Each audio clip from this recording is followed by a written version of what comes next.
그러면 이어서 인제 보겠습니다.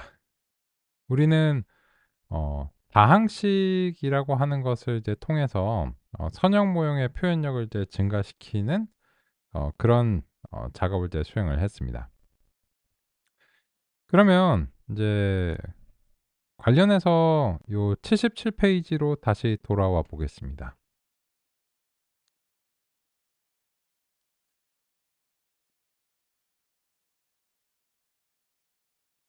교재에서 30번 입력을 이제 참조를 해 보시면 여기서 mgrun이라고 하는 패키지와 관련해서 지난번에 교재에서는 사용을 하는데 우리는 이제 "사용 안 할 것이다."라고 하는 점 상의를 드렸고요.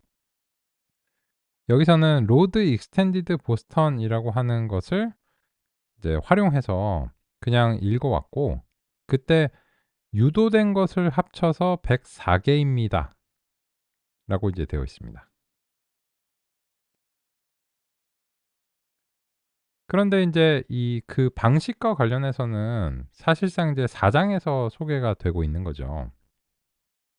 그래서 그 저자 같은 경우에 좀 고민을 한 것 같아요. 인제 4 장이 에서 소개는 해야 되는데 당장 선형 모형의 어떤 그 최적화 성능을 향상시켜 주는 맥락은 보여는 줘야 되겠고, 근데 아직 그 4 장이 아니기 때문에 해당 내용을 소개는 못 했고.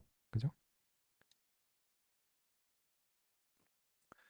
그래서 인제 익스텐디드 보스턴이라고 하는 것을 이제 적재하는 이런 방식을 채택을 한 것 같은데, 근데 이러면 그 알 수가 없죠. 이 도대체 이게 뭔데, 이거 왜 했냐, 왜 104 개가 됐냐, 어떻게 유도가 됐냐, 이런 것들을 이제 논의를 안 하고서 그냥 딱 제시를 하는 거는 그 좀 뜬금없죠. 그래서 우리는 인제 4 장의 내용을 이제 조합을 해서 그런 부분들을 이제 살펴봤습니다. 그러면 인제 결과적으로는 인제 같은 방식인데 우리는 인제 실제 4 장의 내용을 통해서 직접 인제 수용을 했기 때문에 저 로드 익스텐디드 보스턴이라고 하는 것이 필요 없다라고 하는 것입니다. 그리고 나서 인제 78 페이지의 맥락으로 가 보도록 하겠습니다. 요 31번 입력인데요. 이 31번 입력에서 보시면 훈련과 인제 테스트 센트의 정확도가 95랑 61 이에요. 그러면 여기서 인제 차이가 나잖아요. 왜냐면 우리 같은 경우에는 그 93, 85나 돼요. 근데 교재에서는 이제 만약에 이게 같은 방식으로 처리가 됐다라고 하면 이 얘를 이제 적재해서 해 오든지 아니면은 폴리노미얼 피처스를 통해서 직접 하든지 간에 어쨌든 결과적으로는 같은 데이터고 같은 모형이라면 같은 성능을 이제 발휘를 해야 되잖아요. 근데 인제 요런 차이가 발생하는 거면 이제 뭔가 인제 다른 점이 있는 거죠.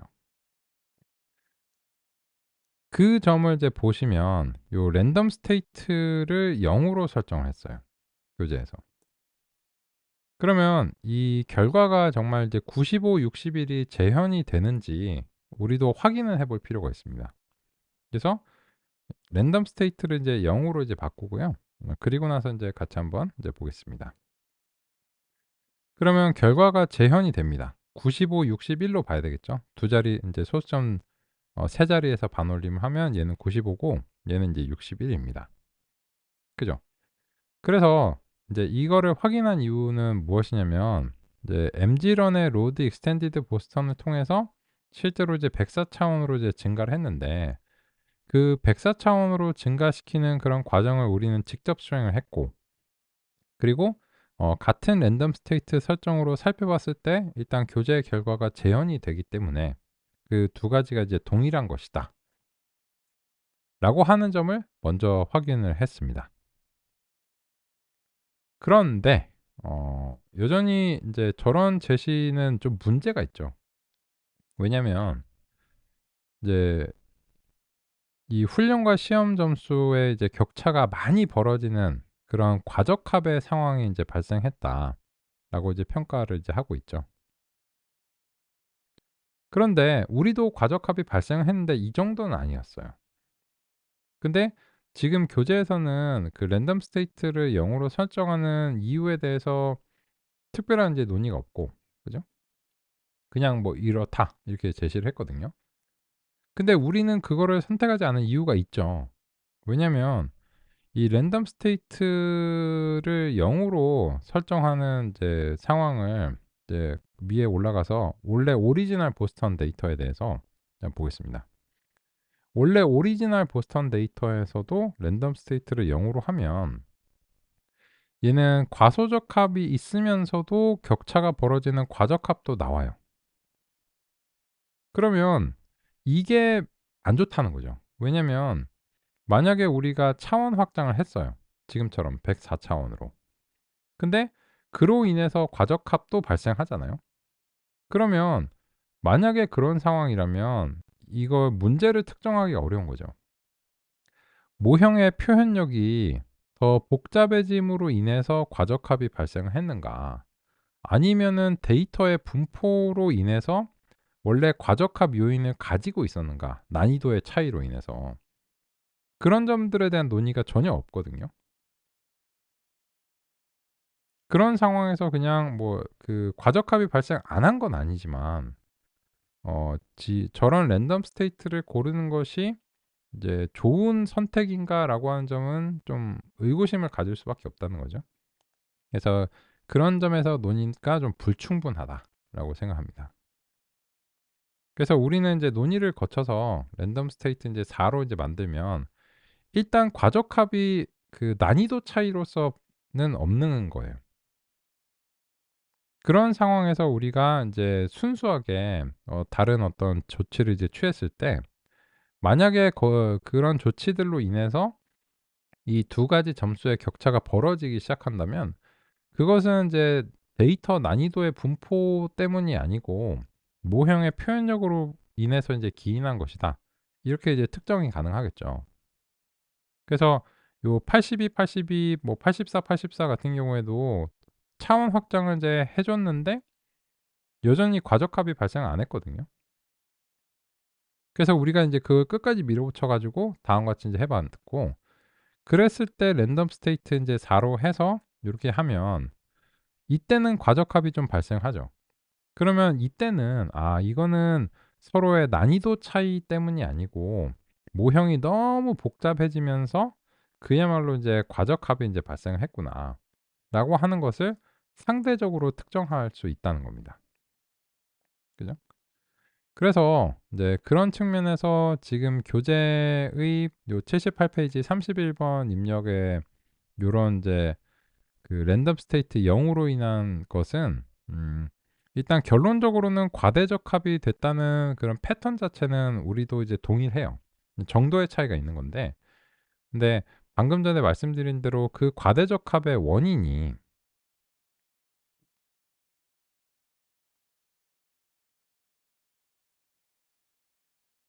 데이터의 분포냐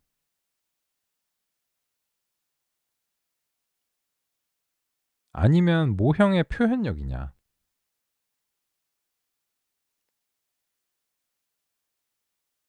이와 관련해서 데이터의 분포로 인해서 그 과적합이 심화되지는 않았다라고 하는 것을 확인을 해 줘야 됩니다.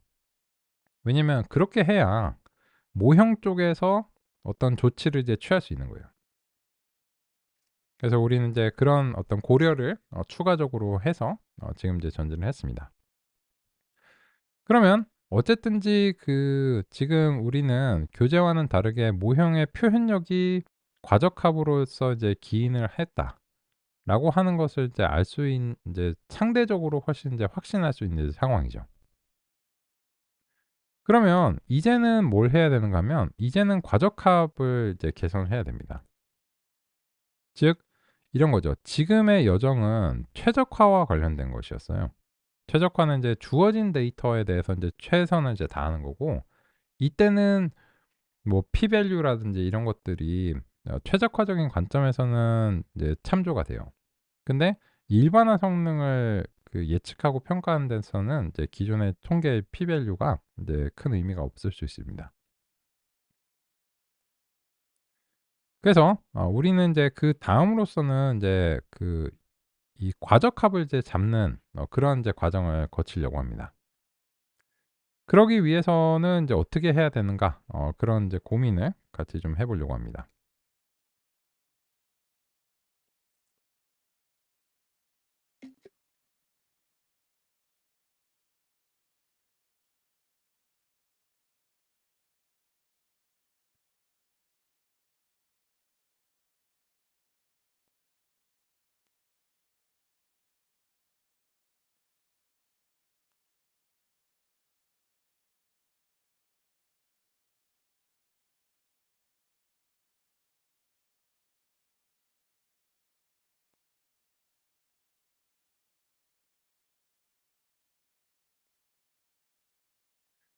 그러면 이제 우리가 인제 고민하는 인제 방향성과 인제 관련된 이야기를 좀 해 보면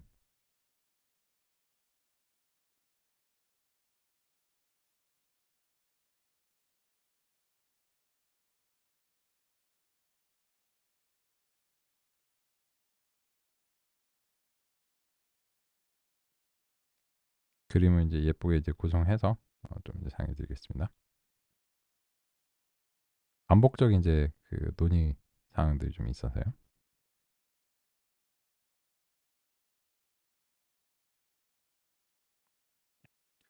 지금 우리는 결국은 성능이 문제입니다. 뭐 어쩌고 저쩌고 해도 인제 결국은 인제 성능이 인제 문제인 상황인데, 지금 우리는 이제 첫 번째 이제 모형이 인제 13 차원짜리였죠.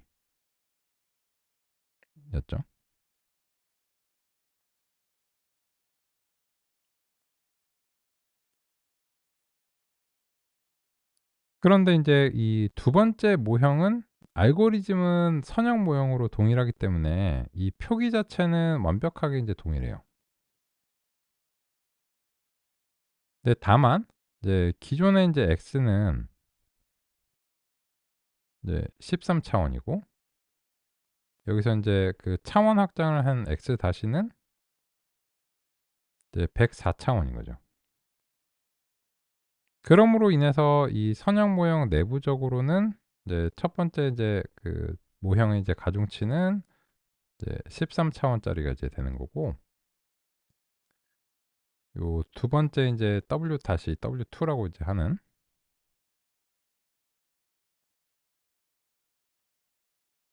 이거는 이제 여기에 인제 상응하는 104 차원으로 이렇게 이제 된 거죠. 물론 편향은 그냥 그 스칼라 값이죠. 그렇기 때문에 뭐 편향은 그 x의 이제 차원과 관련이 없으니까 그냥 요렇게 인제 스칼라 값입니다. 임의의 이제 부동소수점 값이겠죠, 적절한. 그래서 인제 기존에 인제 이거는 이제 그림으로 그리는 게 불가능하죠. 그래서 그냥 느낌적인 느낌으로만 말씀드리면 13 차원인 뭐 예를 들어서 요런 그 곡선으로 형상을 한다면, 104 차원은 그보다 이제 훨씬 이제 차수가 이제 많은 거죠. 그죠? 거의 뭐 소장의 융털급이죠. 그래서 "표현력이 더 인제 증가했다."라고 하는데, 이 표현력이라고 하는 단어를 이제 계속 쓰는 게 좀 힘드니까 제가 인제 capacity를 줄여서 C라고 이제 할게요. 그래서 그 C,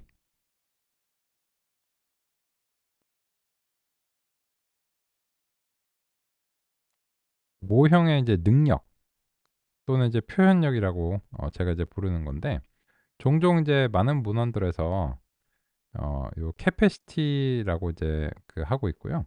음 저는 그것을 이제 모형의 표현력이라고 소개를 이제 드리고 있습니다.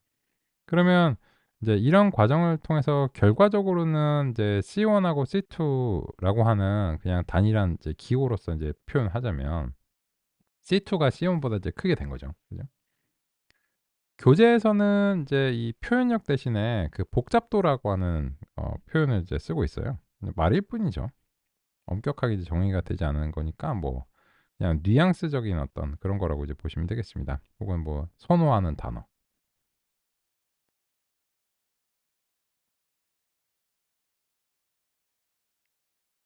그래서 교재에서는 이제 모델의 복잡도라고 하고 있거든요.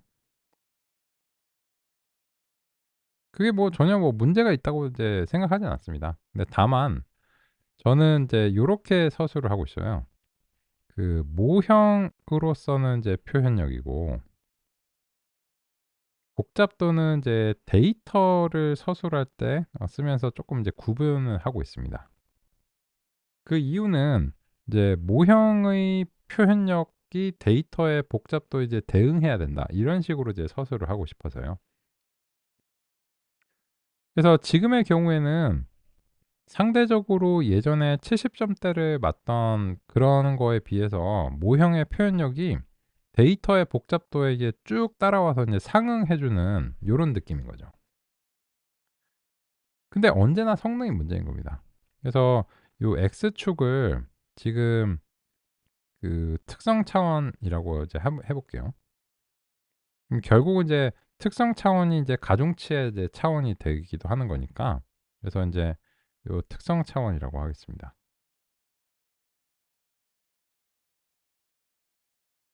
그러면 인제 처음에 우리가 인제 시작됐 했던 지점이 인제 13 이에요. 그러면 13 에서는 이제 대략적으로 한 70 점대의 점수를 이제 받았습니다. 뭐 정확한 점수는 그렇게 중요하진 않고요. 그러면 인제 요 여기서 우리가 인제 그 성능 지표로서 13일 때는 이제 70 점대를 이제 받았는데 근데 인제 그 뭐 2 배로 늘려 줄 주니까 80 점대로 이제 올라가요.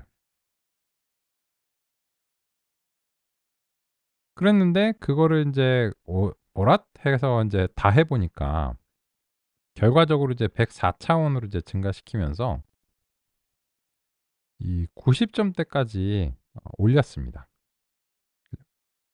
그래서 인제 결론적으로는 인제 13 차원일 때 최적화 점수가 인제 요쯤이고 그 제곱을 해 가지고 늘렸을 때는 이제 80 점대로 이제 올라가고 그래서 이제 폴리노미얼 피처스를 해 가지고 하니까는 90 점대로 이제 올라가니까 이 초록색이 인제 최적화의 양상을 이제 보여주는 그런 이제 경향성을 다음과 같이 이제 표현할 수 있습니다.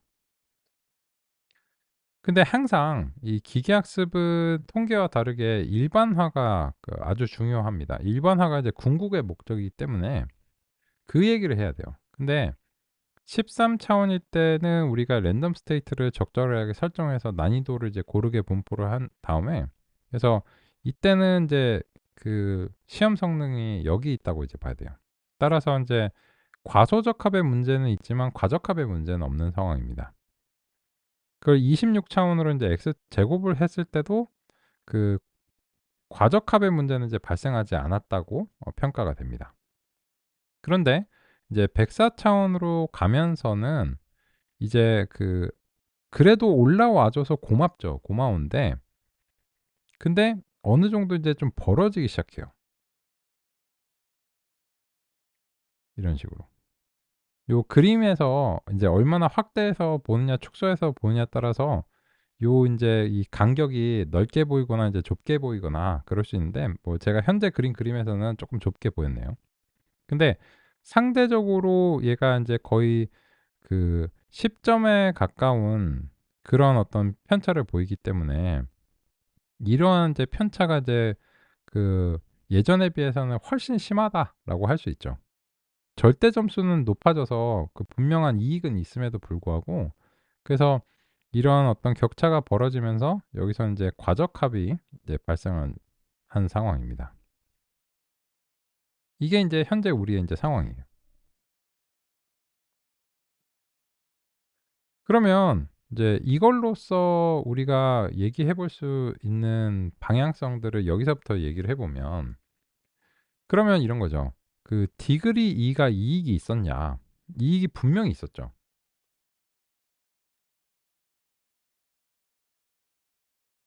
그런데 이익과 함께 문제점도 생겼다는 겁니다.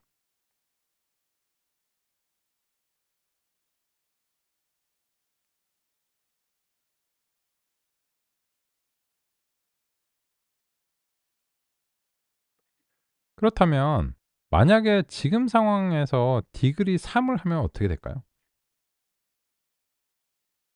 그거에 대해서 잘 예상이 되신다면 이 멘탈 모형이 기계학습의 인제 표현력과 관련해서 형성이 됐다라고 생각하실 수 있을 것 같습니다. 디그리 3을 하면 어떤 예상을 할 수 있을까요? 아마도 훈련 성능이 100 점에 가까워지지 않을까 싶어요. 그죠? 한번 해 볼까요? 그래서 이 디그리 이제 3을 인제 수행을 하게 되면 뭐 요것만 바꾸시면 돼요. 이게 인제 좀 시간이 걸렸죠. 왜냐하면 디그리 인제 3을 하니까 이 13 콤비네이션 하고 이제 2 차수부터 3 차수까지 다 만들어야 되니까 무려 500 차원이 넘어요. 근데 이렇게 되면 훈련 점수는 그냥 100 점을 맞아 버립니다. 그러면 이익이 있었나요? 최적화에서는 이익이 있다고 봐야 되겠죠. 근데 그게 정말 이익인가요? 이거는 그냥 과적합을 넘어서 모형이 이제 의미 없는 수치를 이제 발생을 해 버리는 거죠. 그러니까 너무 복잡해. 이러면 이제 그 여기에 딱 들어오지 않고 약간만 흐트러져도 이제 예측을 이제 완벽하게 이제 실패를 해 버리는 겁니다. 그죠? 그래서 지금 디그리를 만약에 인제 멘탈 모델이 형성이 된다면 일단은 디그리 3 으로 가지도 않을 거예요. 왜냐? 이미 과적합이 그 다음과 같은 방식으로 발생했거든요. 근데 표현력의 증가를 시도할 수 있는 시점은 언젠가 라면 이 과적합이 발생하지 않는 한 표현력의 증가를 계속해서 이제 시도해야 할 수 있는 거예요. 근데 지금은 이미 인제 과적합이 여기서 인제 발생을 해 버렸기 때문에 더 이상의 표현력 증가를 다른 어떤 대책 없이 진행하면 그냥 이 과적합의 심화가 될 뿐이에요. 그래서 지금 이제 보신 것처럼 오히려 그냥 더 심하게 감소하는 상황도 이제 생길 수 있는 겁니다. 커서가 또 안 보여. 그 다행히 인제 여기까지는 다 써 놨는데 이따가 다시 돌아오겠죠. 어떻게 돌아오게 만드는지 어 제가 인제 알아내야 될 것 같은데 하여튼 인제 그렇습니다. 아 돌아왔다. 그죠? 그러면 이제는 그 현재와 같은 방향성을 계속 추구할 수 없는 거예요. 이 현재의 방향성을 소진시켰거든요. 근데 그래도 뭐 괜찮아. 나 저기 뭐 93, 85 면 야 훌륭하지 뭐 주택가격 예측하는데. 그러면 인제 그 소박한 마음을 이제 가지고 계신 거죠. 이게 끝까지 추구를 해야 됩니다. 99, 99가 되는 그날까지. 된다는 보장은 없어요. 된다는 보장은 없는데 어쨌든 수가 있는 한 그걸 이제 계속 추구를 해야 되는 거예요. 근데 아직 신에게는 몇 개의 수가 남았습니다. 그러면 지금 우리는 이런 방식으로 그 특성 차원을 증가시키는 방향성으로 선형 모형의 매개 변수의 개수를 증가시켜 줌으로 인해서 모형의 표현력을 이제 증가시켜 줬다라고 할 수 있는데 그러면 지금은 이제 오버라고 하는 거는 말 그대로 이게 과하다는 거예요. 뭔가가 과하다.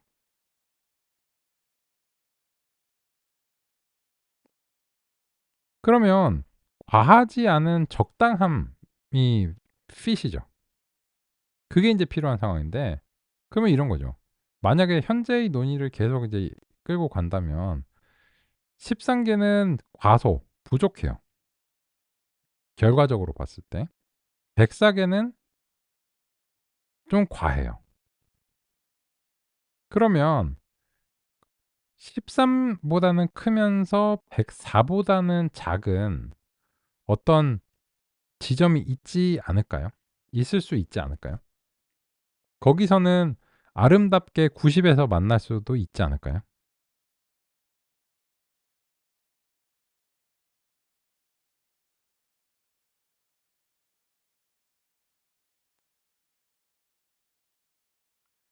만약에 아이고. 만약에 인제 그런 지점이 있으면 훈련 점수는 90 점대로 끌어올리면서 인제 아니 시험 점수를 90 점대로 끌어올리면 결과적으로는 이제 수능을 더 잘 보는 것이기 때문에 이게 인제 이익이 있다고 봐야 되겠죠. 설령 훈련 점수를 희생하는 한이 있어도요. 그죠? 그런 아름다운 지점이 있을지도 모르죠. 근데 문제가 있습니다. 그런 아름다운 지점을 찾는 것과 관련해서. 이게 제가 "특성 선택이 별로 쓸모없다."라고 말씀을 드리는 이유예요. 그러니까 통계에서 막 특성 선택을 하고 막 이런 것도 있잖아요. 그런 게 그 '지금과 같은 상황에 도움이 되지 않을까?'라고 생각하실 수 있는데 과연 그럴까요? 이게 인제 문제가 되는 게 뭐냐면 만약에 그런 임의의 그 특성 차원이 있다라고 가정하면 그 실험을 구체적으로 하는 걸 한번 생각해 보세요. 어떻게 해야 될까요?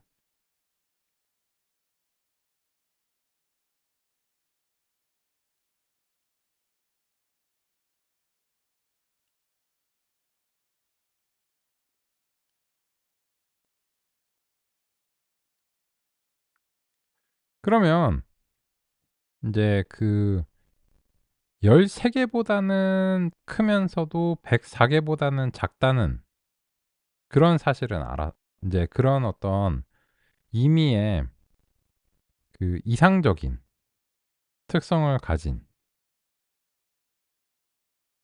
그런 거를 이제 찾고 싶다고 할게요. 근데 걔가 몇 개일지는 몰라요. 범위는 알지.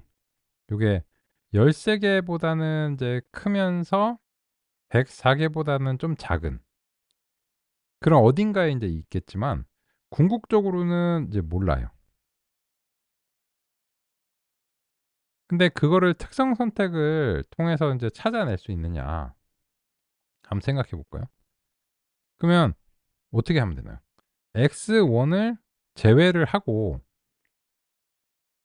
나머지를 이제 살리는 거예요. 그러면 104 개보다 적은 103 개로 실험하겠죠.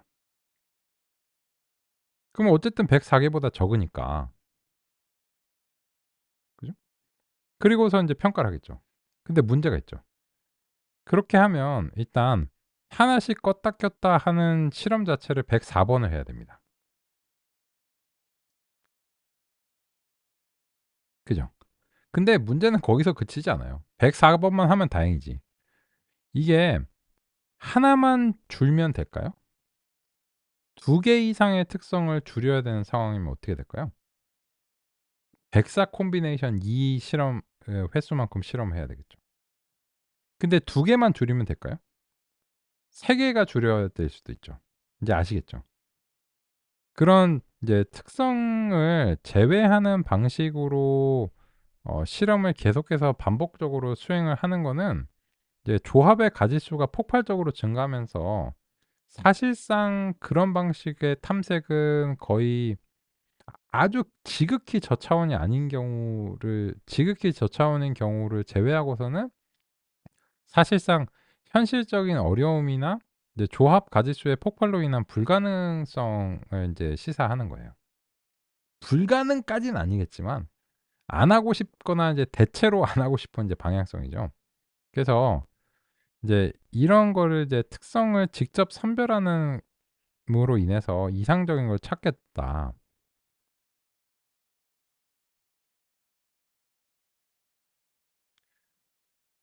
힘내시기 바랍니다 만약에. 그런 그런 덕담을 해 드릴 수밖에 없어요. 다른 방법이 없어. 그죠? 그래서 '특성 선별로 이거를 찾아내겠다.' 좋은 계획은 아니라는 겁니다. 글쎄.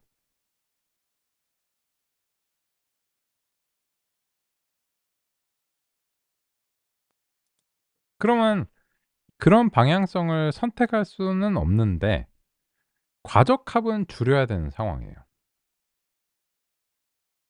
그래서 이게 그 일방통행 같은 그런 느낌이죠. 무슨 말인가면 그 과소에서 과대를 가는 요런 방향성은 그런 이제 그 실험을 여러 번 반복해 보는 이제 걱정은 좀 덜하고 차원 확장을 하는 거는 아주 수월하게 할 수 있어요. 그런데 확장된 차원을 줄이는 방향으로 그 과소 이제 과대적합을 개선하는 거는 이쪽 방향으로는 가기 어렵다는 측면에서 약간 일방통행적인 느낌이 있어요. 일방통행 한 번 들어가 버리면 그 '어 이게 잘못 들어왔네.' 하고 다시 나가면 뒤에서 막 빵 하고 난리가 아니잖아요. 그죠? 요런 느낌이죠. 그 만드는 건 자유지만 선별하는 거는 자유가 아닌 거죠. 그래서 그 반대의 차원 축소 방향을 선택하기가 어렵다는 겁니다. 근데 만약에 차원 축소를 한다면, 어떤 이유에서든 한다면, 그리고 잘한다면 결과적으로는 이 과대적합이 상대적으로 줄어들 가능성이 높아요. 근데 그걸 하기 어려워서 그렇지. 그럼 어째? 그래서 우리는 이제 다른 수가 있어야 될 것 같습니다. 그래서 인제 78 페이지와 인제 79 페이지의 이제 맥락을 이제 상대해 보려고 하는데요. 거기서 인제 리치 회귀 라고 하는 것을 이제 새로운 선형 모형인데, 여기에 인제 과적합의 개선을 염두에 둔 그런 모형입니다. 근데 이 리치 회귀는 방금 전에 말씀드린 대로 그 차원 축소를 하는 그런 방향성을 선택하기가 어렵기 때문에 뭔가 다른 방법론을 이제 채택을 하는 거예요. 그러면은 인제 그런 것들이 어떤 것인가? 우리 인제 같이 살펴보면서 이것이 인제 과적합 개선에 도움이 될 것인가? 어떻게 될 것인가? 왜 될 것인가?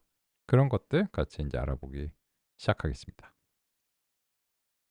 그러면 인제 과적합이 인제 발생한 인제 상황인데, 그러면 이 시점에서 우리가 가중치의 크기를 좀 한번 살펴보는 분석을 이제 수행을 할게요. 그래서 요 W를 이제 획득을 해 볼게요. 그래서 인제 모델의 인제 코에피션트를 이제 획득을 하면 다음과 같고, B는 그냥 인제 스칼라 값이니까 그냥 귀찮으니까는 B는 내버려 둘게요. 그래서 인제 요 W의 이제 형상을 이제 관찰을 해 보면 당연하게도 이제 104 개가 이렇게 이제 나오죠.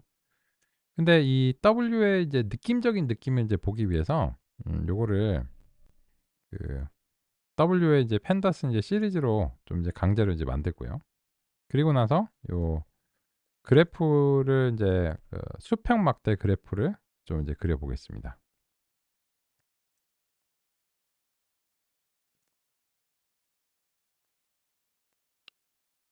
그러면 인제 제가 인제 보려고 하는 건 인제 요런 거예요.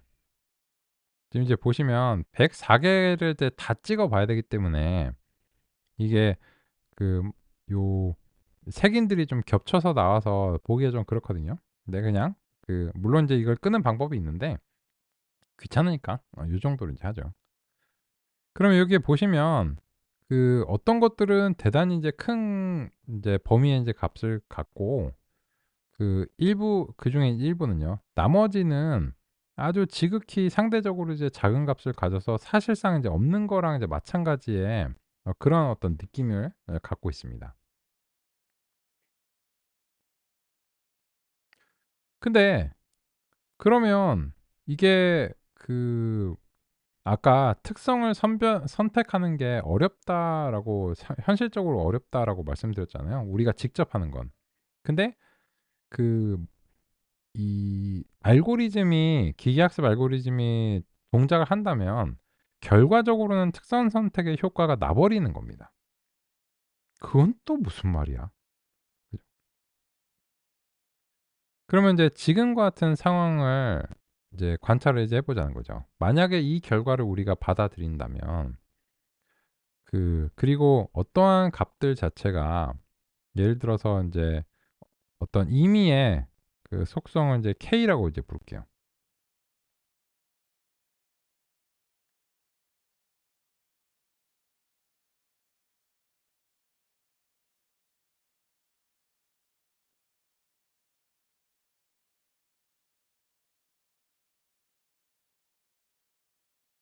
그렇다라고 하면, 그러면 이 해당 속성에 대한 가중치가 부여가 되겠죠. 그런데 결과적으로 이 가중치 자체가 0이 되어 버린다면요? 그러면 전체적으로 이게 0이 되어 버리니까, 그런 경우에는 해당 속성이 무슨 값이 들어오든지 간에 0이 돼 버린다면 얘는 그냥 애초에 제외된 거나 마찬가지라는 겁니다. 그러면 이제 논리적 전개가 이런 거죠. 통계나 이런 데서는 뭐 속성을 이제 솎아내고 이런 작업들을 이제 많이 하는데, 제가 기계학습에서는 아까 그 목차에서 보여 드릴 때 "아 이건 그게 의미가 없습니다."라고 이제 말씀드린 이유가 뭐냐면, 이런 논리적 전개를 한번 보세요. 1, 그 만약에 특성을 선별했다 쳐요. 특성을 선별을 안 했다 쳐요. 특성을 선별 안 하고 그냥 다 줬음. 근데 그 모형을 훈련시켰음. 근데 모형의 내부에서 어떤 임의의 그 속성에 대한 가중치가 0 으로 설정됐음. 그러면 결과적으로는 그 속성은 이 모형의 출력에 영향을 안 주게 됨.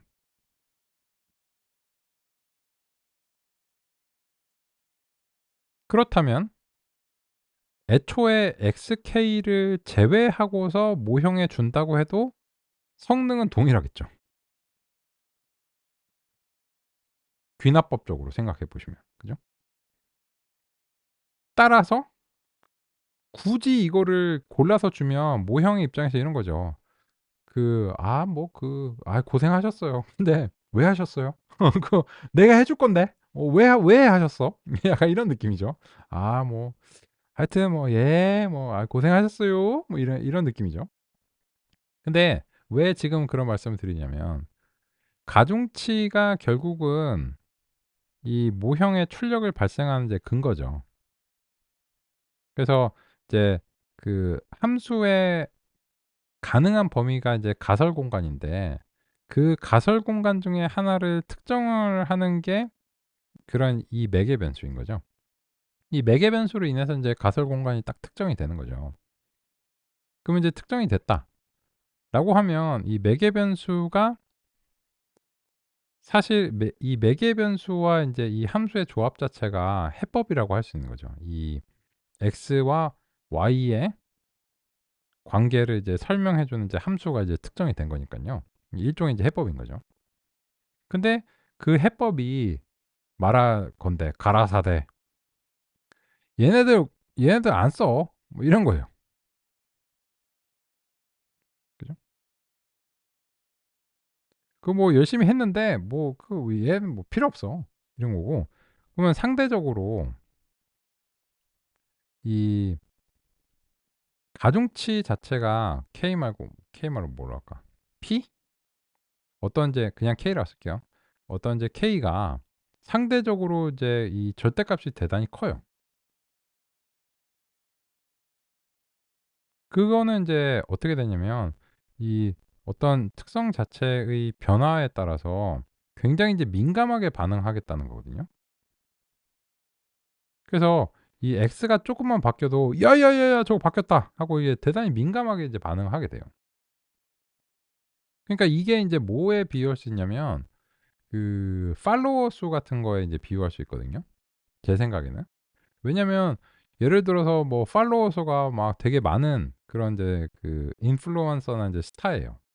그러면 그 사람이 점심때 뭐 먹어야지." 이런 이제 되게 평범한 얘기를 해. 근데 그날 그 뭐 김치찌개 뭐 이런 것들인데, 그 사람이 인제 그 팔로워 수가 뭐 1 0 0 명, 1,000,000명 막 돼요. 뭐 어디 뭐 여행 유튜브 보니까는 그 여행 유튜버 친구가 그 중국의 이제 틱토커인데 그 팔로워 수가 3,000,000 명이래. 거의 우리나라 인구 수에 가깝잖아요. 그죠? 그러면 인제 그 사람이 오늘은 한국 음식이 땡기네. 그 한국의 대표적인 김치찌개 먹어 볼까요?" 뭐 이러면 3,000,000 명한테 의 상당수한테 영향을 줄 가능성이 있는 거죠. 그 사람들의 점심 식사의 고려 대상 중에 김치찌개가 될 가능성이 상당히 있는 거잖아요. 별 얘기 아니잖아. 별 얘기 아니죠. 근데 팔로워 수가 많으면 그 사람이 별 얘기 안 했는데도 막 갑자기 엘리베이터 뉴스에 한 줄 뉴스가 나온다든지 그런 어떤 가능성이 있잖아요. 민감하게 반응하는 거죠. 근데 지금 그렇죠. 지금 어떤 특성들에 대해서는 이 가중치가 상대적으로 굉장히 커요. 그죠? 그러면 해당 특성에 대한 그 변화 양상을 민감하게 반응한다는 거니까 만약에 이렇다면 그것은 상대적으로 굉장히 이제 중요한 특성이다. 얘가 조금만 변해도 우리가 그 입력에 미치는 영향력이 굉장히 크니까, 출력에 미치는 영향이 굉장히 큰 입력이니까 그야말로 그냥 간단하게 말해서 중요한 특성이다. 이렇게 인제 얘기를 할 수가 있게 된다는 겁니다. 근데, 근데 이거를 인제 신뢰할 수 있는 상황이어야 돼요. 그게 무슨 말이야? 그러니까 이런 분석 자체가 이제 수행이 이제 되려면 얘가 인제 그 "신뢰를 할 수 있어야 된다."라고 하는 건데, 지금의 경우 이제 그 신뢰성과 관련된 논의가 좀 필요한 편입니다.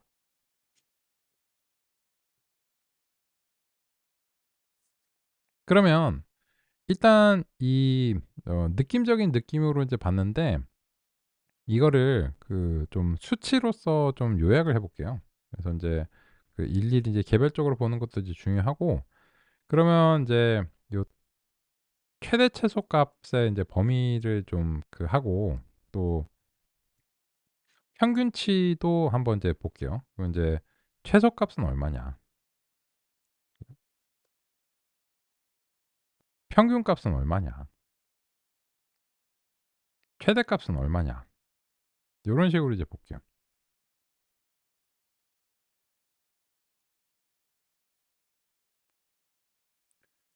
그러면 여기 이 소수점이 너무 많아서 불편하군요. 한 두 자리 정도까지만 볼게요.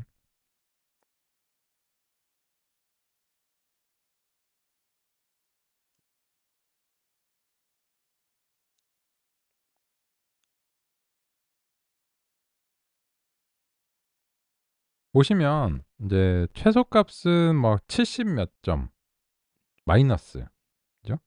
최대값은 뭐 100이 넘어요. 근데 이게 그 양극단에 이제 왔다리 갔다리 하니까 두 개를 평균 내면 0 근처에서 이제 만나는 거예요. 그래서 인제 이 평균을 보면은 이게 마치 정규분포 스타일로 얘 인제 근처에 있는 것 같은데 실제로는 막 널뛰기를 하죠. 전혀 인제 뭐 그런 정규분포나 이런 가 돼야 된다는 게 아니고, 근데 이 평균만을 보면은 인제 상당히 이제 왜곡이 될 수 있다는 거죠. 뭐 그게 뭐 크지는 않은 것 같은데? 근데 만약에 이 그 W의 값이 음수가 없다라고 하면은 인제 그런 것들이 참조가 될 수 있는데, 지금 인제 음수가 나올 수 있거든요. 왜냐면 인제 기울기가 이제 증가하는 기울기에서는 이제 W가 이제 양수일 거고, 감소하는 기울기에서는 이제 W가 이제 그 다음과 같은데, 이 방향성과 관련해서는 너무 고민 안 하셔도 될 것 같아요. 왜냐면 이 방향성은 되게 어려운 얘기예요. 왜냐면 뭐 그 원칙적으로는 이 x와 y가 인제 같이 증가하는 어떤 경향성이 있다라고 하면 인제 양의 어떤 그 방향성을 이제 가지고 있잖아요, 원론적으로는. 그래서 x가 증가하면서 y라고 하는 출력의 양상이 이제 같이 증가한다. 이러면은 인제 양의 기울기를 갖는다는 원칙적인 얘기를 할 수 있죠. 근데, 이게 특성의 개수가 많으면 각 특성들 간의 연관성도 있고, 그래서 그 어떤 특성들이 음수 방향을 갖는다고 해서 얘가 줄어드니까 출력이 줄어든다 이렇게 말하기가 되게 곤란해요. 지금은 특히나 어떤 임의의 인제 특성이 그 뭐 그 1 번하고 2 번에 인제 뭐 곱해졌다든지 이런 이제 이렇게 되면 굉장히 이제 강한 연관성을 이제 가지고 있거든요. 그래서 지금은 인제 그 특성의 개수가 지금처럼 뭐 한 차원일 때, 뭐 이럴 때는 한두 차원일 때는 뭐 얘가 증가하는 거에 따라서 이 뭐 출력이 뭐 증가하거나 감소한다 이렇게 얘기할 수 있는데, 그 지금 이제 한 서너 개 이상씩 되기 시작하면 벌써 인제 연관성 때문에 그렇게 얘기가 좀 어려워요. 그냥 그 이 문제를 해결하기 위해서 손실을 줄이는 과정에서 인제 '최선을 다한다.' 이렇게밖에 인제 말을 할 수가 없는 거고, 이 방향성을 가지고서 출력과의 관계를 이제 분석하는 거는 사실상 실용적이지 않거나 인제 거의 불가능에 가깝습니다. 그거를 하려고 통계에서는 이제 노력하는 것 같은데 결과적으로는 안 돼요. 결과적으로는 안 됩니다. 하여튼 이제 그렇고, 그래서 이제 지금처럼 이 가중치의 어떤 평균이라든지 뭐 최저값, 최저값을 이제 봄으로 인해서 이제 인상을 이제 가질 수 있는데, 요거를 좀 더 한 방에 표현하는 그런 어떤 지표도 이제 필요할 것 같아요. 그거는 인제 이 가중치 벡터의 크기를 구하는 이제 그런 방식으로 하면 되지 않을까 싶거든요. 그래서 인제 그 벡터의 인제 크기, 거리랑 인제 그 비슷한데, 요 그 제곱합을 제곱근으로 인제 해 주면, 그러면 인제 벡터의 크기를 구할 수가 인제 있겠죠.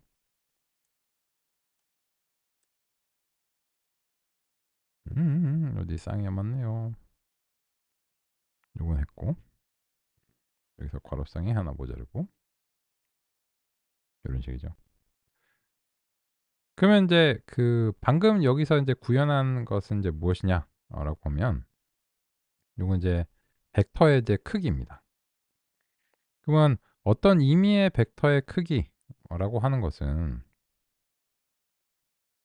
이제 그 벡터가 2 차원이다라고 이제 가정하면 그림을 그릴 수가 있으니까, 보면 요 어떤 특정한 지점은 이제 여기 있겠죠. 근데 요 벡터의 크기라고 하는 것은 요렇게 인제 규정이 되죠. 그러면 인제 해당 벡터의 이제 크기는 잘 아시는 것처럼 그냥 이제 원점과의 유클리드 거리죠.